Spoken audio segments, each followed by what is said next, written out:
Hawkins Scale 400 to 500. Hello, this is Shores of Infinity with your host Chris, and today the video is about Hawkins Scale 400 to 500. This is the next part of the series from Hawkins Scale 0 to Hawkins Scale 700. Here the plot thickens. 400 is the breaking point, the watermark. Above 400, the possibility of playing around with spiritual ideas and goals and spiritual bypassing gets less and less and less. Here you really have to look into the eye of the storm. Between 400 and 500, the thing usually happens which I call awakening, spiritual awakening, which is not the same as enlightenment. And this is something I've been talking about for years now. It's the big problem that people think there's only one kind of higher spiritual state of consciousness. It's not. There's several. And the first one is here, around 400 or between 400 and 500. That is what is called spiritual awakening, and it's not the same as enlightenment. It is the epitome, the epiphany, the moment where you realize, that's what they meant. I really am not my personality. That's just voices in my head.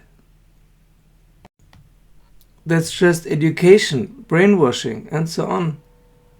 Talking by itself like a radio. The body is part of me, and the mind is part of me, and emotions are part of me, and all kinds of other stuff that's going on in this system is part of one whole, but it's not the whole, especially not the mind and its disturbances. 400 is where reason starts, and with reason we don't mean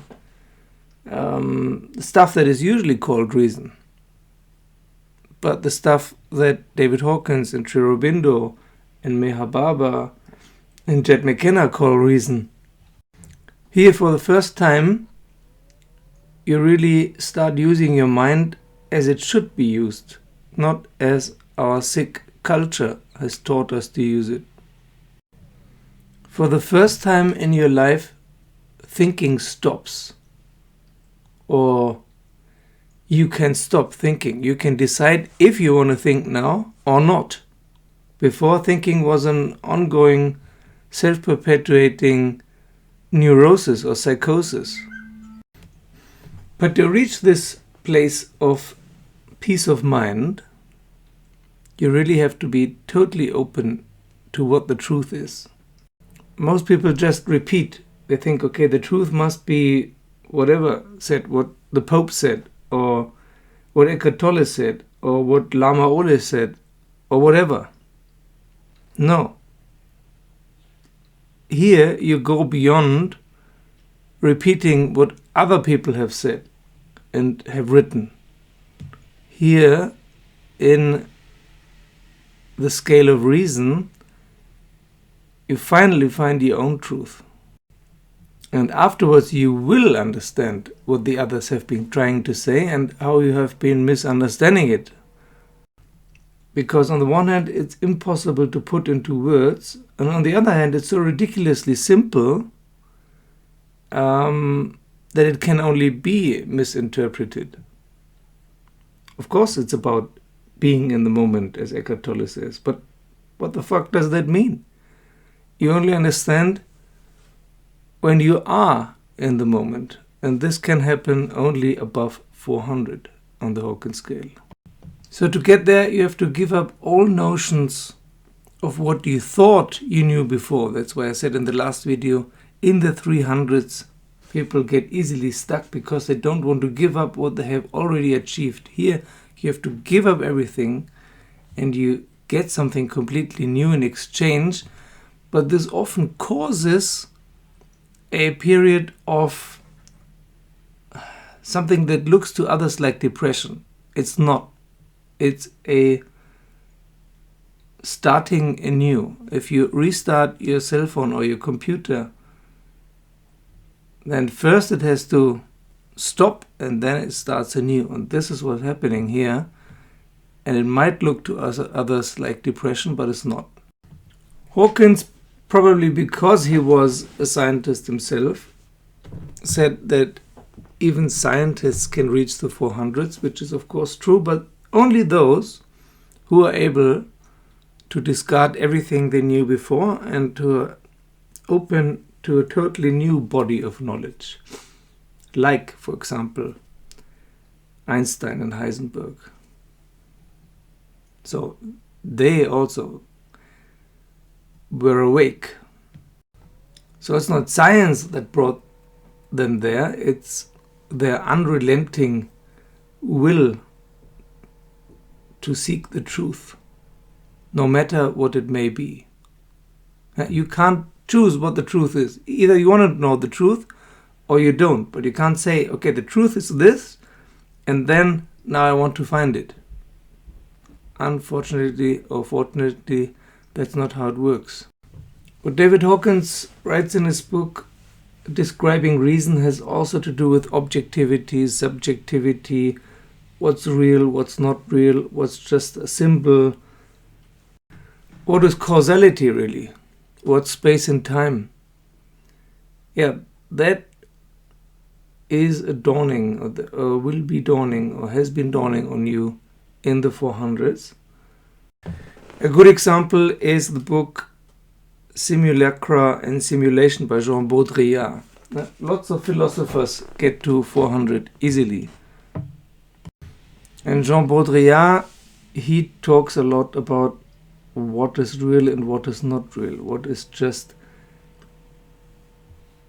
our simulation, the simulation we co-create, or another simulation even. On top of the Maya simulation, we create another simulation with the help of our technological gadgets, for example. And then mostly children, but adults too, they get confused what was real now and what is just marketing and game. This will get worse and worse now, since we have all kinds of AIs floating around. There's even one AI now that is supposed to be able to answer all questions, even spiritual questions, which is nonsense. Now, this is not an awake AI. It's just a data set, and it can produce creatively all kinds of answers based on the data it finds. But there's a big difference between knowledge and wisdom. Knowledge is just amassed information, data. And wisdom is the spiritual experience and putting into practice of what you have seen, what came to you. That's why it's called awakening or enlightenment, because it feels like somehow like you've been sitting in the dark and someone switched the light on.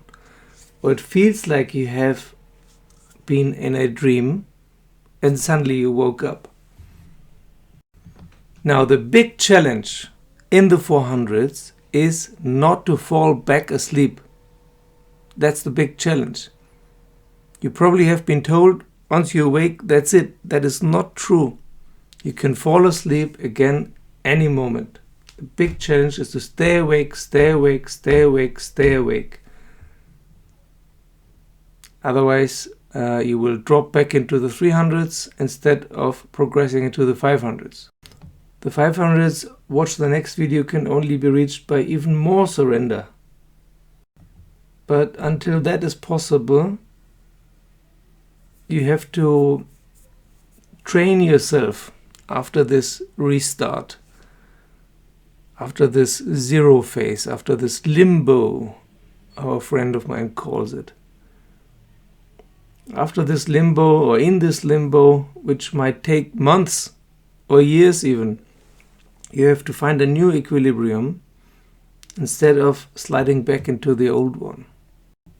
And it will be very hard. It will be very hard. Every action you used to do just out of routine or because you thought you had to do it, you have to find another motivation for this. Because now you know you don't have to do anything. And there is no more routine.